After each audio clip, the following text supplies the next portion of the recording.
बना सकती है। तो अगर यह वक्फ बिल देश की खवातीनों के विकास के लिए, वक्फ में उनकी भूमिका के लिए यह कानून लाया जा रहा है, तो यह कानून गैर संवैधानिक कैसे हो गया भाई? सर, संविधान की धारा 15 में यह भी लिखा हुआ है कि सामाजिक रूप से पिछड़े वर्ग के लोगों के विकास के लिए सरकार कार्रवाई कर सकती है। यह सच्चाई है। Honorable member, please. मैं जिस प्रदेश से आता हूं, Honorable member, please be seated. Honorable member, sir जरा लोगों को बैठा please be दें। seated. Honorable member, जरा बैठ जाएं। Honorable member, मैं भी आग्रह करूंगा। see the back to the chair. Please be seated. Venugopal जी, जरा मैं बोल रहा हूं, आप भी सुन लीजिए। Mister Venugopal, Yes. Mister Venugopal ji, I am speaking, kindly have some attention to me. बैठिए। सर, मैं ये कह रहा था कि मैं जिस प्रदेश बिहार से आता हूं, वहां बहुत सारे पिछड़े मुसलमान हैं। उत्तर प्रदेश में भी हैं, पसमंदा कहते हैं हम, कई कैटेगरी के हैं। उनको वक्फ के मैनेजमेंट में अवसर नहीं मिलता। और अगर संविधान की धारा 15 के आलोक में इस बिल में इस बात का प्रावधान किया जा रहा है कि पिछड़े मुसलमानों को भी वक्फ में जगह दी जाएगी, उनको जगह दी जाएगी, तो परेशानी क्यों है इनको? और सर, जहां तक सर सवाल है सर, मैं ये बताना चाहता हूं कि संविधान की दुहाई का जवाब मैं संविधान से ही दे रहा हूं। ये वक्फ में जो संशोधन हो रहा है वो मौलिक अधिकार की धारा 15 में उसकी अनुमति मिलती है। अब सर धारा 25 की बात की गई सर। अब हमारे विपक्ष के उपनेता को मैं सुन रहा था, आपने धारा 25 का जिक्र किया, तो धारा 25 का क्लॉज 2 भी पढ़ लीजिए मेरे साथ। सर, मैं आपके सामने पढ़ना चाहता हूं। Nothing in this article shall affect the operation of any existing law or prevent the state from making any law regulating or restricting any economic, financial, political or other secular activity which may be associated with the religious practice। तो अगर वक्फ की जमीन बर्बाद हो रही है, अगर वक्फ की जमीन लूटी जा रही है, अगर वक्फ की जमीन हड़पी जा रही है, तो संविधान की धारा 25 यह अधिकार देता है कि कानून बन सकता है। कृपया करके कोई, अगर आप धारा संविधान की कोट करते हैं तो पूरी की पूरी कोट करें। सर, मैं प्रावधानों पे आने के पहले एक और बुनियादी बात उठाना चाहता हूं। वक्फ के माने क्या है सर? माननीय मंत्री जी ने विस्तार से बताया है। Waqf is not a religious body. Waqf is just a statutory body. वो कोई धार्मिक संस्था नहीं है, वो सिर्फ एक वैधानिक संस्था है। सर, दूसरा सवाल आएगा सर। अच्छा, आप अपने पारी का इंतजार करिए ना। You are a very eloquent speaker, I know, wait for your turn. Sir, इसी से एक और सवाल उठता है सर, मुतवल्ली की क्या भूमिका होती है? आज मैं चाहता हूं इस बात को सदन में रखूं और सदन के माध्यम से देश में जाए। सर, मुतवल्ली को सिर्फ मैनेजर बोलते हैं सर, और ये मैं नहीं बोल रहा हूं, मैं इस्लामिक लॉ के एक बहुत बड़े scholar, Mulla law of Mohammedan law, इस किताब के मैं 3 लाइन कोट करूंगा sir. Mulla principle of Mohammedan law, M Hidayatullah जो भारत के पूर्व मुख्य न्यायाधीश थे, उन्होंने इसको रिवाइज किया था सर, बहुत बड़े जूरिस्ट थे। और मैं इसके सिर्फ एक पैराग्राफ को पढ़ूंगा सर।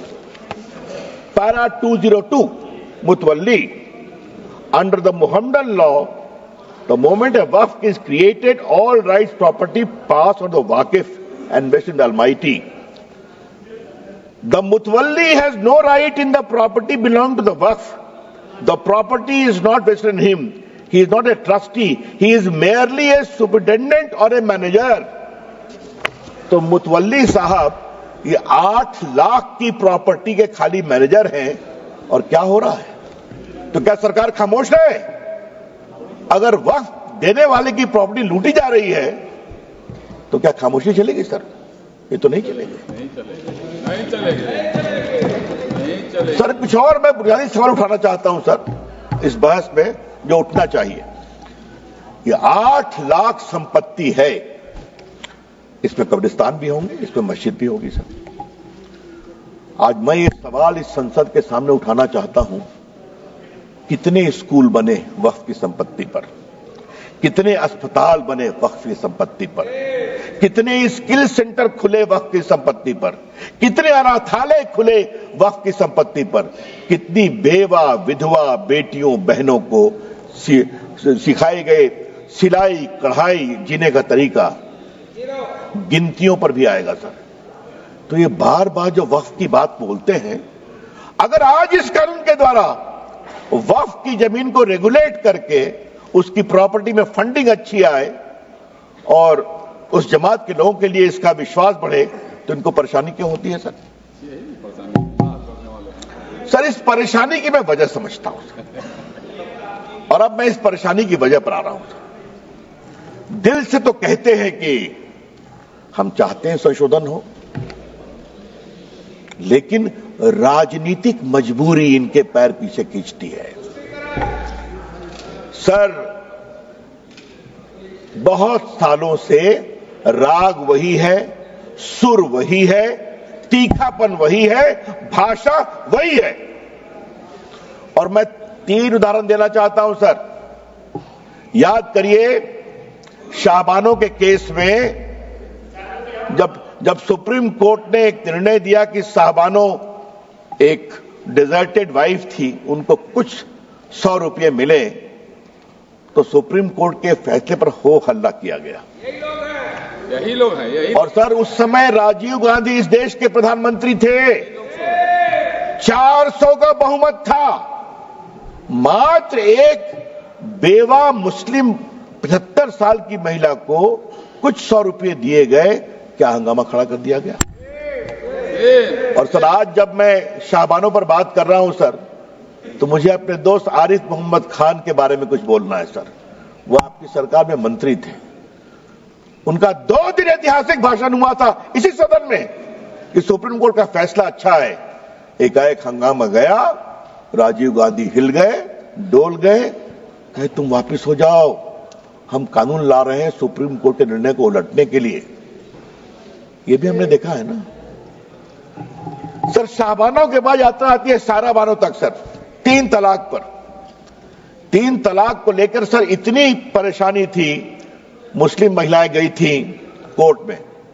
और सर मैं हाउस में आज कहना चाहता हूं, 2 साल तक इनकी सरकार ने सुप्रीम कोर्ट में जवाब नहीं फाइल किया, ताकि मामला लटकता रहे।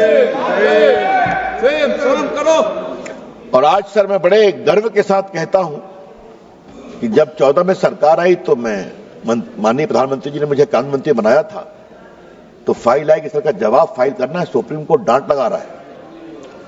तो मैं गया प्रधानमंत्री जी के पास, तो उन्होंने कहा जाओ कोर्ट के अंदर और कोर्ट के बाहर खड़े हो जाओ कि नरेंद्र मोदी की सरकार 3 तलाक की पीड़ित महिलाओं का खड़ी है।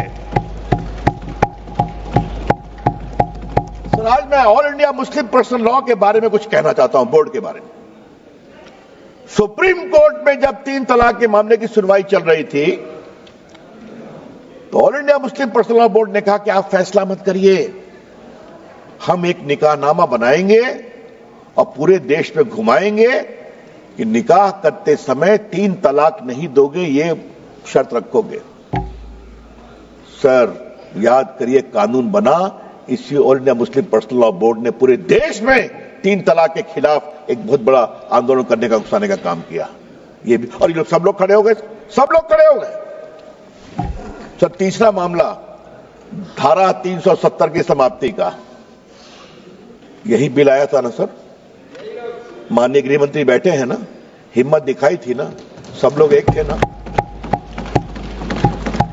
देश टूट जाएगा, देश में आग लग जाएगी। आज 370 समाप्त हो गया, आज कश्मीर का विकास हो रहा है, जम्मू का विकास हो रहा है, पूंजी निवेश हो रहा है। और सर याद करिए, अभी जो चुनाव हुआ है, एक भी बूथ पर रिपोल नहीं हुआ जो उमर अब्दुल्ला की सरकार बनी है। जहां पाकिस्तानी झंडे लहराते थे, आज वहां लाल चौक में तिरंगा लहराता है और भारत माता की जय बोलते हैं। सर ये बात मैं क्यों बोल रहा हूं? सर ये बात मैं क्यों कह रहा हूं? सर मैंने 86 से 20 तक की कहानी बताई। स्वर वही है, सुर वही है, तलखी वही है, चाहे संशोधन लाओ वक्फ में, चाहे लाओ 370 में। तो हम ये भी कहना चाहते हैं कि अब ये नहीं चलेगा, और बड़ी जिम्मेदारी से कहना चाहता हूं। सर एक सवाल उठाने की इच्छा होती है, वोट बैंक के लिए देश कहां तक जाएगा? क्यों जाना चाहिए? सर आप याद करिए, मैं कहना चाहता हूं सीए पर क्या क्या तूफान खड़ा किया गया। आप जो बाहर से हिंदू थे, सिख थे, क्रिश्चियन थे, उनको भारत लाया गया, उसका कोई असर हिंदुस्तान के मुसलमानों पर नहीं था, फिर भी तूफान खड़ा किया गया। और आज फिर खड़ा करने की कोशिश की जा रही है। सर अच्छा जरा आप शांत। अरे धर्मेंद्र जी कभी तो हमको सुन लिया कीजिए, अखिलेश जी सुनते हैं, आप नहीं सुनते, यही समस्या है। सुनिए सर, इससे जुड़ा एक और बड़ा सवाल है सर, और वो सवाल मैं उठाना चाहता हूं। मुस्लिम जमात इस देश के लोग हैं, जितना हिंदुओं का उतना आपका है, कोई शक नहीं है। लेकिन मुस्लिम जमात के आदर्श कौन होंगे? क्या मुस्लिम जमात के आदर्श वोटों की दलाली करने वाले, सौदागरी करने वाले होंगे? अगर ये है तो ये देश को स्वीकार नहीं होगा। हम बहुत विनम्रता से कहना चाहते हैं, मुस्लिम समाज के आदर्श होंगे मौलाना अबुल कलाम आजाद, डॉक्टर एपीजे कलाम, अब्दुल हमीद, अशफाकुल्लाह खान, रसखान, कबीर, मलिक मोहम्मद जैसे। जब मोहम्मद शमी फास्ट बॉलिंग करके आउट करता है, पूरा देश ताली बजाता है। और जब सानिया मिर्जा टेनिस में भारत का नाम ऊंचा करती है, हम सभी खुश होते हैं। ये तय करना पड़ेगा। हमें लगा था कि 25-30 साल के बाद वोटों की सौदागरी कुछ बंद होगी, लेकिन अभी तक बंद नहीं है। कभी तो आप लोग निकलिए उससे बाहर। ये देश बदल रहा है और उनकी संख्या देख रहे हैं। कांग्रेस कहां थी, कहां चली आई? अखिलेश जी देखिए आप। और सर एक बात और मैं आज बताना जरूरी है सदन के स्मृति के लिए। राजीव गांधी को 400 सीट मिली, शाहबानों में वो इन लोगों के सामने झुके। उसके बाद आज तक कांग्रेस को बहुमत नहीं मिला। याद करिए आप, देश की हवा कहां बह रही है समझिए अखिलेश बाबू। और हमको आप इतना आलोचना करते हैं। नरेंद्र मोदी जी को एक बार पूर्ण बहुमत मिला, दूसरी बार पूर्ण बहुमत मिला।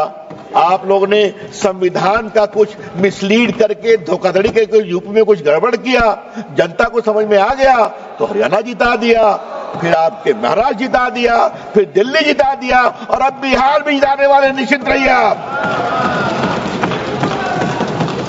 7 किलोमीटर दूर एक कब्रिस्तान है, 1920 का रिकॉर्डेड। कुछ लोग कहते हैं ये हमारा वक्फ है, हर बार छठ पे खड़े हो जाते हैं। फतवा में यही काम किया। अभी तो सर अभी तो 113 बात की गई दिल्ली की। मैं सुन रहा था, उन्होंने कहा जो फोर्ट विलियम है ना कलकत्ता में, सेना का कमांड, वो भी हमारा वक्फ है। अब आगे तो कहेंगे कि पूरा हिंदुस्तान वक्फ है, क्योंकि हमारे यहां तो हमारे सम्राट हुए थे। क्या देश ऐसे ही चलेगा क्या?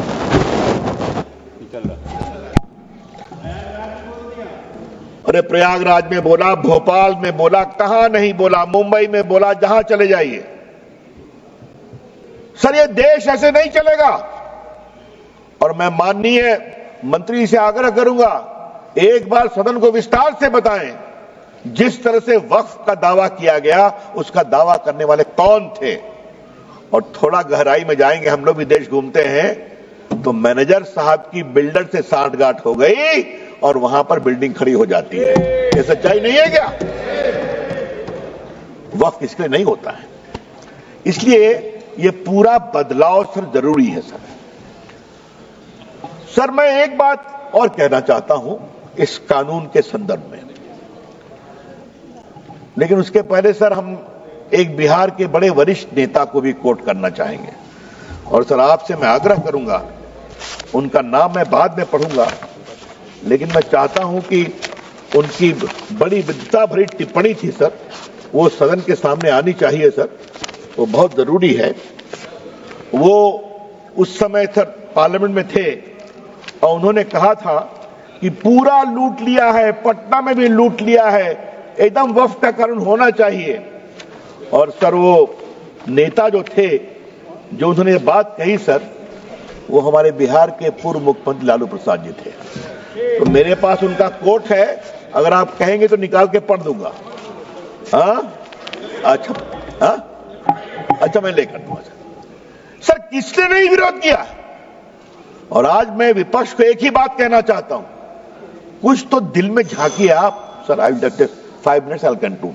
कुछ तो दिल में झांकिए आप कि अगर वक्फ की संपत्ति की लूट हो, हम खामोश रहें? इसको सख्त करना बहुत जरूरी है सर। एक बात उन्होंने बार बार कही कि पहले हाईकोर्ट को भी पावर था। High court did not have any direct power. High court चाहे तो कॉल फॉर कर सकता है या कोई कंप्लेन कर सकता है।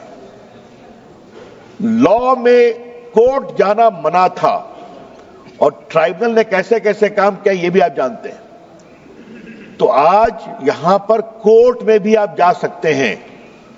और मैं माननीय मंत्री जी को सलाह दूंगा, मैं 2-3 ट्राइब्यूनल की कहानी जानता हूं, कृपया करके ट्राइब्यूनल ठीक ठाक चले, सिर्फ सेटिंग गेटिंग नहीं हो। यह भी बहुत जरूरी है कि ट्राइब्यूनल में ईमानदारी से फैसला होना चाहिए।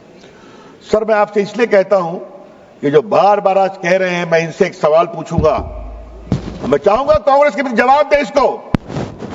आज क्रिश्चियन समाज क्यों दुखित है कि वो चाहते हैं वक्फ में बदलाव हो? पूरे भारत के क्रिश्चियन समाज, केरला के क्रिश्चियन समाज, the Christian community and the churches are very very disturb by the encroachment of their property under the garb of Waqf. तो उनको लगता है बदलाव जरूरी है। अखिलेश जी आपको भी कभी सोचना ही पड़ेगा, कभी आपको भी सोचना ही पड़ेगा। हा?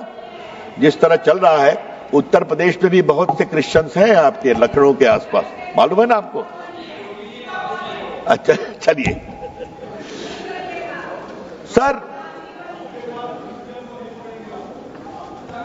2-3 बिंदु बस देके अपनी मैं बात समाप्त करूंगा सर। नंबर 1, आप इस बिल का विरोध करते हैं तो क्यों करते हैं? इसका जवाब नहीं दे रहे। और मैं चाहूंगा सब लोग मेरी बात पर जवाब दें कि आपको इस बिल से क्या परेशानी है। नंबर 2, क्या आप चाहते हैं कि वक्फ की प्रॉपर्टी हड़पने, लूटने, दलाली, बिचौलियों के बीच में रहे या गरीबों के लिए काम में आए, पसमंदा मुसलमानों के लिए काम में आए, बेटियों के लिए काम में आए? ये उसके लिए रास्ता खोलता है। और सर तीसरी बात, इस बिल में बड़े बड़े नामी गिरामी मेंबरान पार्लियामेंट, जूरिस्ट, रिटायर्ड जजेस, महिलाएं, सिविल सोसाइटी सब आके देखने वाली है। तो आपको शर्मिंदगी किस बात की है? सर एक बात मैं विनम्रता से कहूं, परेशानी किस बात की है? मैनेजर साहब के ऊपर कंट्रोल नहीं होना चाहिए, मुतवल्ली के ऊपर कंट्रोल नहीं होना चाहिए। तो ये नरेंद्र मोदी जी की सरकार है। इसी all India personal law board ने क्या कहा अभी, जब आपके इफ्तार में नहीं जाएंगे, मैं नाम नहीं लूंगा, संजय जायसवाल समझ रहे हैं मैं क्या कहना चाह रहा हूं। कहा था ना इन लोगों ने, क्या इफ्तार में नहीं जाएंगे, आपको बुलाएंगे भी नहीं। तो मैं उनसे बड़ी विनम्रता से कहूंगा, आपके वो दिन लट गए तब आप वीटो लगाते थे। ये नरेंद्र मोदी जी की सरकार है, विकास के लिए हर काम करेगी। और बस एक अंतिम बात कह के अपनी बात समाप्त कर रहा हूं, बस एक पॉइंट। हमारे ऊपर इन्होंने बहुत आरोप लगाया, एक लगाते हारते जा रहे हैं, फिर भी भाषा वही है। लेकिन सर मैं एक बात कहूं, अगर नरेंद्र मोदी की सरकार कहती है सबका साथ, सबका विकास, सबका प्रयास, तो ये बात को हमें गर्व है। अगर गैस दिया तो क्या हिंदू मुसलमान में कोई फर्क किया? अगर शौचालय बनाया तो कहा हिंदू मुसलमान ने फर्क करना है? अगर सड़कें बनी तो क्या ये कहा कि मुस्लिम गांव से सड़क नहीं जाएगी? वोट दो या न दो, हम जब सत्ता में हैं तो पूरे हिंदुस्तान को एक नजर से देखेंगे। सर, जिस प्रदेश से हम आते हैं, जहां से गिरिराज जी भी आते हैं, वहां एक बहुत बड़ा चलता है मामला सर, इन्ने सड़क मत बनाही, यहाँ वोट ना मिल रही है ना? ये हम नहीं करते, हम सबको एक नजर से देखते हैं। वोट दो या न दो, इसलिए कभी कभी आप कुछ तो हमसे सीखिए। ये देश के हित में है सर। मैं मोदी जी का अभिनंदन करता हूं, मंत्री जी का अभिनंदन करता हूं, गृह मंत्री जी का अभिनंदन करता हूं। हम ये बदलेंगे देश के लिए, अक़लियत के लिए, खवातीनों के लिए। बहुत बहुत धन्यवाद। धन्यवाद। माननीय सदस्य श्री अखिलेश यादव जी।